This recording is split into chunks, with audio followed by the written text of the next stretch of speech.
Terus saya tuh paling nggak suka kalau saya ke dokter disuruh nunggu, dokternya belum datang. Nah itu saya paling nggak suka. Iya. Jadi Itu saya nggak permasalahan semua orang. Semua orang gitu. ya. Makanya saya nggak pengen tuh pasien saya kayak gitu.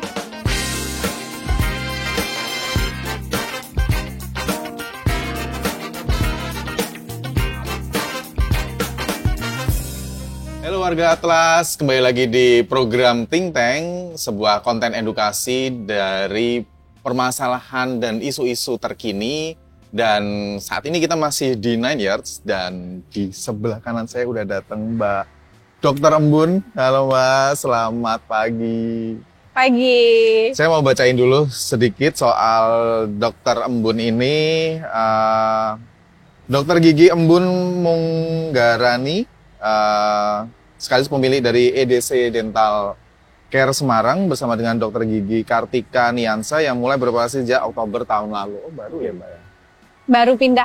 Oh, baru pindah. Sebelumnya? Kalau dulu di Mayaran. Jadi 2014 aku mulai praktek sendiri. Oh, lokasi yang sekarang ada di Jalan Aceh, Banyumanik. Oke. Nah, cuman menariknya zaman nom-nomannya Mbak Embun ini itu ternyata Mbak Embun ini juga salah satu sosok yang aktif di dunia skena kalau anak-anak nyebutnya sama sekarang ya. Punya band namanya Hairdresser on Fire. Dan itu berarti zaman kuliah, Mbak? Zaman kuliah. Zaman kuliah dan kuliahnya di USU, di Medan, Universitas Sumatera Utara. Jauh banget. Jauh banget ya. Bentar, Mbak Embun ini asli Semarang kah? Jadi saya tuh selalu ikut orang tua pindah-pindah. Jadi orang tua aslinya sebenarnya Jawa Barat dua-duanya. Bapak saya Sukabumi, ibu saya Bandung. Terus pindah domisili ke Medan waktu SD. Oh, orang Sunda. Orang Sunda, abdi teh. Okay. Nah, terus ya besar di Medan dari SD, SMP, SMA sampai akhirnya masuk kuliah, keluarga pindah kerja ke Semarang. Gitu. Waktu kuliah pindah kerja ke Semarang, tapi saya tetap stay di Medan. Nah, gitu. disitulah mulai perjalanan kekeosan karena hidup sendiri ya. Jadi, wah kayaknya aktif banget lah. Bisa ngapain gitu loh. Mulailah band-bandan. Tapi ngeband sejak SMP, SMA. Cita-cita punya band itu dulu SMA sebenarnya. Malah SMA. Pengen banget punya band. Oh, pengen banget tapi belum ngeband. Belum, sempat ngajakin teman-teman, cuman image saya di SMA itu adalah anak yang berprestasi. Jadi bukan anak yang musik banget lah gitu. Jadi nggak ada yang ngajakin ke band kan. Dulu saya anak ekskul, anak paskibra. Sempat ikut paskibraka nasional juga ke Jakarta. Ini masih suasana 17-an ini. Jadi berarti dulu emang cita-citanya berarti pas paskibraka nasional itu yang 17 Agustus di Istana Negara. Di Istana Negara. Keren. 2001. 4 tahun yang lalu tuh. Itu kan seleksinya dari mulai bawah ya, dari mulai kecamatan terus. Betul.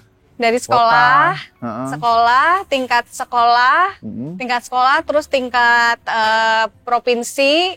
Oke. Baru pilih ke Jakarta. Dulu masih 32 provinsi ya.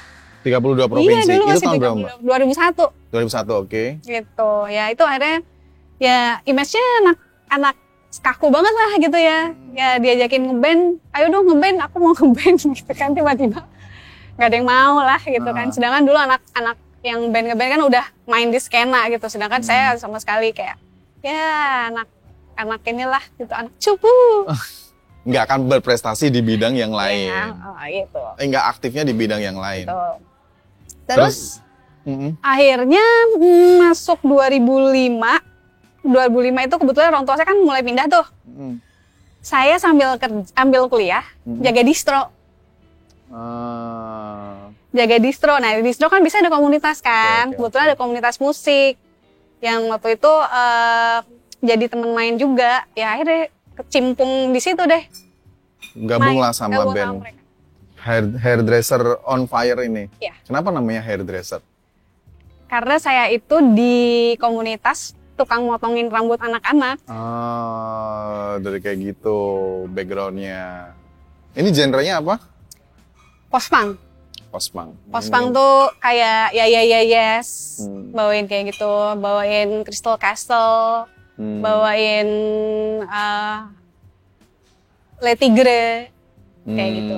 Lagu sendiri tapi ada? Lagu sendiri, udah punya album, dan bahkan lagu saya sempat diputar di Enemy Radio, Inggris. Keren, mantap. Dulu kan zamannya MySpace ya, jadi kayak zaman dulu tuh kayak apa namanya, kalau kita bener-bener rajin networkingnya, itu bisa kemana-mana kan, musiknya jam sekarang juga lebih canggih lagi gitu. Tapi kebetulan manajer saya tuh lumayan aktif dan ya kecantol aja sih sebenarnya. Jadi ada penyiarnya si Enemy Radio, kebetulan mampir, saya lupa dia manajer saya ngirimin link atau gimana, tapi akhirnya dia minta namanya Chris Martin si penyiar radionya ini, dia minta lagu kita dibuat diputar di sana gitu, di Enemy Radio. Keren. Ini kalau misalnya warga Atlas mau ngecek Hairdresser on Fire, mungkin bisa di YouTube, mungkin masih ada ya? Bisa. Dulu kita satu kompilasi juga sama band Semarang di Tracks. Jadi kita barengan lip sync kalau nggak salah. Kompilasi Tracks ya. Zaman-zaman saya remaja. Sangkatan berarti kita ya? Iya kayak. Angkatan berapa? Aku 85 lahir ya. Oh 85, beda 6 tahun berarti. Saya 91, 2009. Oh nggak sangkatan. Enggak. Saya kelahiran 91, tapi 1891. Emang awet. Oke, next. Kayaknya diminum dulu boleh kali ya. Ini saya mesen di 9 Years kemarin sempat dapat referensi dari pembicara yang pertama. Kidung kayaknya artis Santinya oke gitu. Jadi nyoba ini. Ayo Mbak, kalau Mbak Bun tadi mesen apa nih? Rainbow something, aku lupa namanya. Enak. Suka yang fresh kayak gitu ya? Ya, saya bukan peminum kopi, jadi suka yang fresh. Padahal di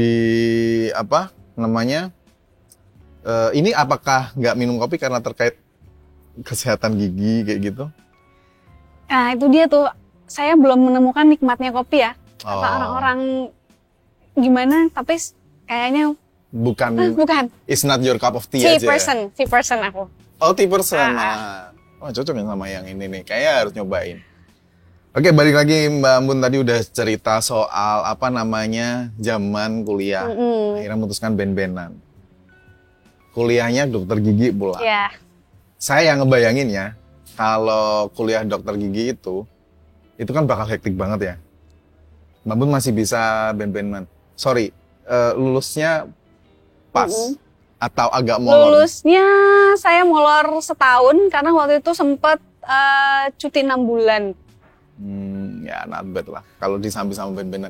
Kembali lagi pas band-bandan terus kuliah, nggak ganggu sama sekali? Ya ganggu sih. Okay. Pasti ada ganggunya gitu. Tapi gini, kuliah kedokteran itu sangat serius banget. Sangat serius banget. Sedangkan saya mungkin tipikal yang sangat tidak seserius itu, gitu ya. Sebenarnya gitu. Jadi kalau waktu itu tidak ada band-bandan dan di luar kuliah, mungkin saya juga bakal malah makin pusing gitu loh. Tapi dulu kuliah DRG pilihan Mbak Bun sendiri? Iya, pilihan pertama saya kedokteran, pilihan keduanya kedokteran gigi. Oh berarti kedokteran umum terus kedokteran gigi. Di USU semua? Di USU semua. Gitu. Dan waktu itu kalau saya mulai band-bandan tuh malah pas zaman koas. Koas berarti setelah lulus kedokterannya, sarjana studinya. Kedokteran, baru saya mulai koas terus mulai band-bandan. Nah, waktu padahal koas kan pindah-pindah klinik, pindah-pindah rumah sakit kan? Nah kalau kedokteran gigi kita tuh koas tuh dari pagi sampai jam 2, jam 3 gitu. Nah di situ tuh biasanya mulai saya dulu pulang, mulai beraktivitas deh. Dulu karena siaran, jadi saya siaran tuh mulai jam 4. Jadi mepet tuh. Siaran juga Mbak? Ya, saya dulu siaran di Prambors. Bingung ngatur waktunya Mbak Bun kayak gitu. Oke, koas. Siaran pula. Siaran sambil band-bandan. Sambil band-bandannya malam. Siarannya pasti di sore. Siarannya di sore. Sore jam 4 sampai jam 6, setelah itu baru ben-benan. Tapi teman-teman kayak ngeluh nggak kayak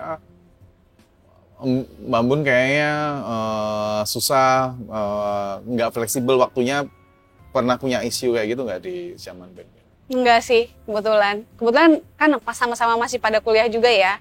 Oke. Gitu, dan teman-teman saya baik banget sih, akhirnya ngikutin jadwal saya. Gitu. Aktif ben-benan berarti dari tahun 2005 ya kalau nggak 2005 salah. sampai 2000 terakhir tuh 2010 lah. 2010. 2010 udah mulai. Terakhir ben-benan setelah Mbak Ambun udah aktif di Setelah lulus dokter gigi. setelah lulus dokter gigi. Saya Semarang kan juga sempat ben-benan bentar. Gitu ya. Iya, Pindah pindah ke Semarang Semarang, jam- 2011 waktu itu bikin band juga sama teman-teman di skena Semarang.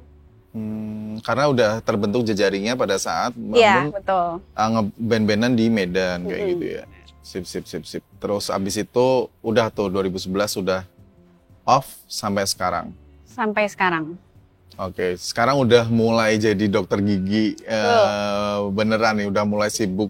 Karena kalau aku ngelihat dokter pasti jadwalnya kan padat ya. Kadang-kadang di klinik sini, di klinik sini. Kalau Mbak Mun selain punya klinik sendiri, Ya. ada praktek di rumah sakit Lain. kayak gitu.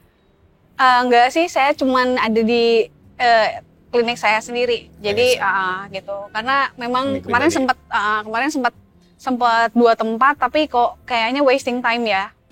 Jalanannya lumayan jauh. Terus saya tuh paling nggak suka kalau saya ke dokter disuruh nunggu. Dokternya belum datang, nah itu saya paling nggak suka. Iya. Jadi Itu saya nggak permasalahan semua orang. Semua orang gitu. ya. Makanya saya nggak pengen tuh pasien saya kayak gitu.